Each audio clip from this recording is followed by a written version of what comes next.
تین البانوی شہزادوں کا یک بعد دیگر انتقال نے قصر سلطانی کو ہلا کر رکھ دیا۔ سلطان مراد خان نے دربار لگایا، تازہ صورتحال سامنے رکھی۔ سلطان بے حد خود غمگین تھا کیونکہ زیر سایہ پرورش پانے والے تین البانوی شہزادے انتقال کر گئے، اور دراصل یہ ایک مسلمان سلطان کے لیے بہت زیادہ شرم اور ندامت کی بات تھی۔ سلطان کا اپنا بیٹا شہزادہ محمد ان البانوی شہزادوں کا ہم مکتب اور ہم عمر تھا۔ سلطان کے لیے مزید پریشانی یہ تھی کہ اب شاہ البانیہ کے بھڑک اٹھنے کا اندیشہ اور سلطنت عثمانیہ کے شمالی صوبوں میں بغاوت پھیلنے کا خطرہ پیدا ہو گیا تھا۔ حاضرین دربار دم بخود تھے۔ ان شہزادوں کی پراسرار موت کا بظاہر کوئی سراغ ملتا دکھائی نہ دیا۔ بالآخر سلطان نے خفیہ محکمے کے سربراہ کو ان کی پراسرار اموات کا کھوج لگانے پر مامور کیا اور شاہ البانیہ کی جانب ایک تعزیتی سفارت روانہ کرنے کا حکم دیا، جس میں یہ موقف اختیار کیا گیا کہ معصوم شہزادے کسی نادیدہ بیماری کے سبب ہلاک ہو گئے تھے۔ مزید سلطان مراد خان نے ایک اہم اقدام کیا کہ جارج یعنی سکندر بیگ کو براہ راست اپنی نگرانی میں لیا اور اس کی تربیت اور دیکھ بھال کے لیے ماہر اور وفادار افراد کو مقرر کیا۔ اب ابو جعفر اور مارتھا کو شاہ البانیہ سے بغاوت کا انتظار تھا۔ ابو جعفر معصوم شہزادوں کے گھناؤنے قتل کے بعد قیصر قسطنطنیہ کو اپنی رپورٹ میں لکھا: شہنشاہ معظم محافظ مسیحیت جناب قیصر قسطنطنیہ، میں نے 3 عیسائی بچوں کے پاکیزہ خون سے سلطان مراد خان کے لیے عذاب مسلسل کا نوشتہ لکھ دیا۔ میں نے سلطنت عثمانیہ کی البانوی سرحدوں میں بغاوت کا بارود بھر دیا۔ سلطان نے ہماری توقع کے مطابق چوتھے شہزادے کو اپنی خاص تحویل میں لے لیا۔ اب میں چوتھے شہزادے یعنی جارج کی دین مسیح کے مطابق ذہنی تربیت کر رہا ہوں۔ بہت جلد میں اس سلطان کے گھر میں اس کا ایک طاقتور دشمن تیار کر لوں گا۔ اب ابو جعفر نے مارتھا کو یہ ذمہ داری سونپی۔ وہ جارج کو سلطان کے خلاف پوری طرح بھڑکائی، اور مارتھا ابو جعفر کی پوری گرفت میں آ چکی تھی۔ اس کے لیے ابو جعفر کی بات ماننے کے سوا کوئی چارہ نہ تھا۔ چنانچہ مارتھا نے چپ چاپ وہی کچھ کرنا شروع کر دیا جس کا حکم قیصر کا شاطر جاسوس ابو جعفر یعنی ڈیمونان نے اسے دیا تھا۔ ابو جعفر کا عیسائی نام ڈیمونان تھا۔ مارتھا نے جارج کو یہ کہہ کر انتقام پر اکسایا کہ اس کے معصوم بھائیوں کا سلطان مراد خان ثانی نے زہر دے کر مروایا۔ جارج 10-11 سال کا لڑکا تھا، اپنی بے یار و مددگار بھائیوں کی موت سے سخت دل گرفتہ تھا۔ اسے مارتھا نے سلطان کے خلاف بھڑکایا۔ اس کے 3 بھائیوں کا انتقام لینے کی آگ دوڑنے لگی۔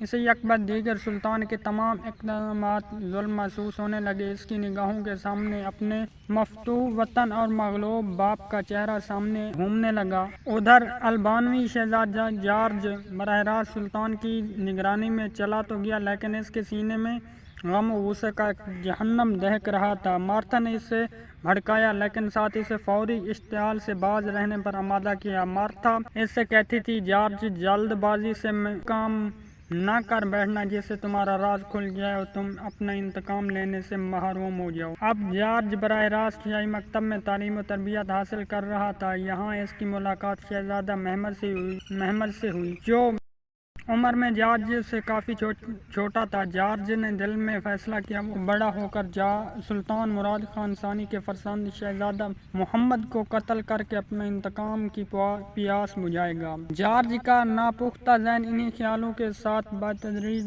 پختہ ہوتا چلا گیا۔ نفرت، غم و غصے کی کیفیت نے اسے بد مزاج بنا دیا۔ شاہی تربیت نے جارج کی پوشیدہ صلاحیتوں کو 4 چاند لگا دیے، لیکن جب وہ جوان ہوا تو ایک ضدی لیکن تجربہ کار شہزادے کی حیثیت سے جوان ہوا۔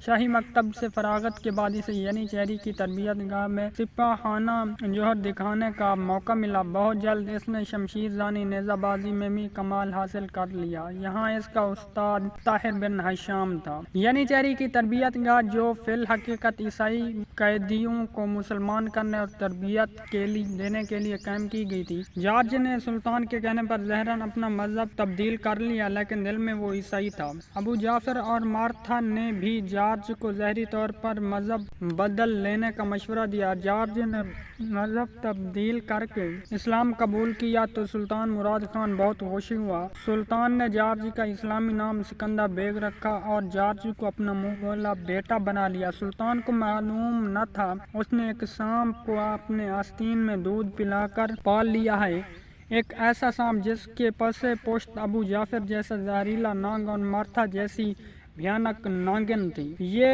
1443 کا آغاز تھا، بہار کا موسم تھا، تخت نشینی کا سالانہ تہوار تھا۔ آج سکندر بیگ کو پہلی مرتبہ دندانی شکست ہوئی، جس کی وجہ سے مارتھا کی بیٹی مارسی بہت خوش تھی، لیکن مارتھا اور ابو جعفر سکندر کی شکست کی وجہ سے خاص معلول تھے۔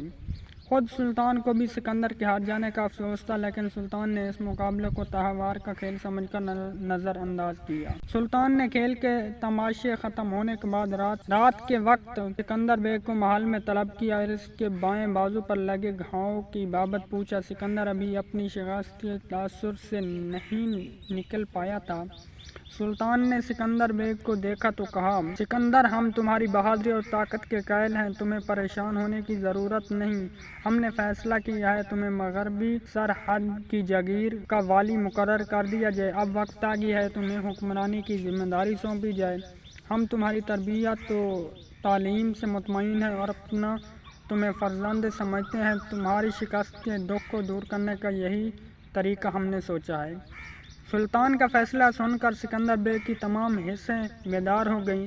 اسے یک لخت اپنی شکست کا دکھ بھول گیا۔ اسے اچانک اپنی منزل انتقام نظر دکھائی دینے لگی۔ سکندر نے کمر تک جھک کر سلطانی فیصلے کو قبول کیا اور مسکرانے کی کوشش کرتے ہوئے کہا، سلطان معظم، ایک یرغمال شہزادے کو آپ نے اپنا بیٹا بنا کر اور پھر اعلیٰ تربیت دے کر جو عزت بخشی ہے، اس کا بدلہ میں کبھی نہیں چکا سکتا۔ آپ کے احسانات کے عوض میں صرف وعدہ کر سکتا ہوں، سلطان معظم کی ہر خدمت دل و جان سے بجا لاؤں گا۔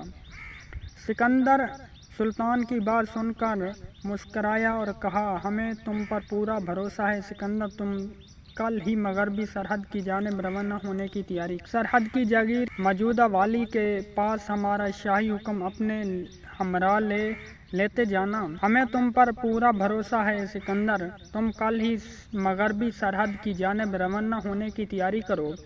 سرحد کی جاگیر کے موجودہ والی کے پاس ہمارا شاہی حکم نامہ اپنے ہمراہ لیتے جانا۔